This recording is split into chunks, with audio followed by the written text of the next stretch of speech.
Réfugiée ukrainienne, Maria est arrivée en France le 21 mars 2022. Elle vit à Cazeneuil, dans le Lot-et-Garonne, avec sa petite fille et d'autres réfugiées ukrainiennes. La volonté et le courage de Maria ont ému son médecin, Florence Girard, qui a actionné le réseau Soroptimiste. Dans cette vidéo, Maria explique sa vie d'hier et d'aujourd'hui. Avec Maria, je suis passée de l'illusion à la réalité concernant son statut de réfugié. En février 2022, votre vie va basculer. Alors, la vie dans mon pays s'est arrêtée le 22 février à 2022 à 4 heures du matin. Personne ne sera comme elle l'était avant et rien ne sera comme c'était avant. Ce sont les photos très connues dans le monde entier parce que cette femme, elle est devenue un peu un des symboles du massacre de Boutcha.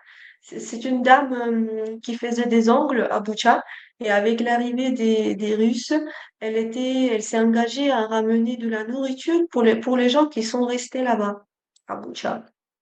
Et sur la photo de droite, vous voyez sa main et parce qu'elle était tuée. Et c'est comme ça que ses proches l'ont reconnue et ont appris qu'elle était tuée. En armée ukrainienne, il n'y a pas que les hommes, il y a bien sûr les femmes. Et le 1er mars 2023, le ministère de Défense a publié des statistiques en disant qu'il y a 61 000 femmes engagées en armée, dont 5 000 femmes sont directement au front. Ce sont les femmes soldats, mais ce sont aussi, bien sûr, les femmes, les cuisinières, les ingénieurs, les infirmières, les femmes médecins. Sur la photo suivante, je voudrais vous les présenter toutes. Alors, vous voyez Oksana, qui est infirmière, qui a un diplôme d'infirmière en Ukraine, mais qui fait la vaisselle et qui fait des salades dans un petit resto du village à côté. Marina, qui était vendeuse, elle est agent de service dans le lycée où je travaille moi aussi.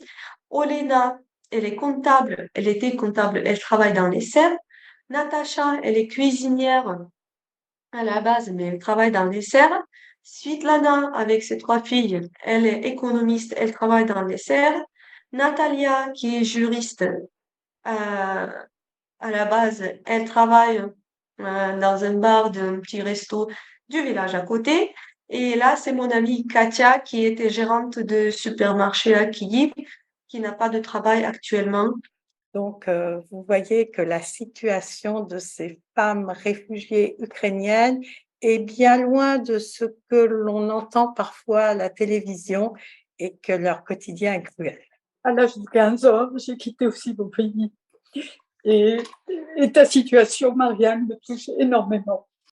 Donc, avec les amis, on aimerait beaucoup pouvoir continuer à vous aider toutes, pas seulement toi, mais toutes celles qui t'entourent. Et l'idée est venue de peut-être essayer de mettre nos compétences, nos connaissances, disons, faire un réseau Soroptimiste autour de vous pour essayer de répondre à toutes ces questions. Mais je pense que ce qui est important, c'est qu'on arrive à sensibiliser nos amis Sorop au fait de la situation que vous vivez. Je veux dire, quand j'ai fait le calcul que Maria devait vivre avec 408 € pendant le mois de juillet, le mois d'août, avec sa fille, je trouve que c'est terrible. On ne peut pas laisser ça comme ça. Il faut qu'on se secoue, les filles.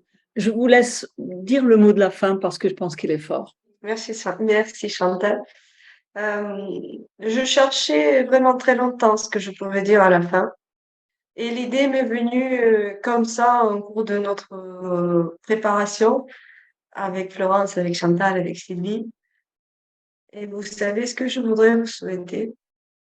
C'est tout simple. Je vous souhaite de tout mon cœur que vous ne sachiez jamais ce que c'est la guerre. Merci. Vous ne sachiez jamais ce qu'est la guerre.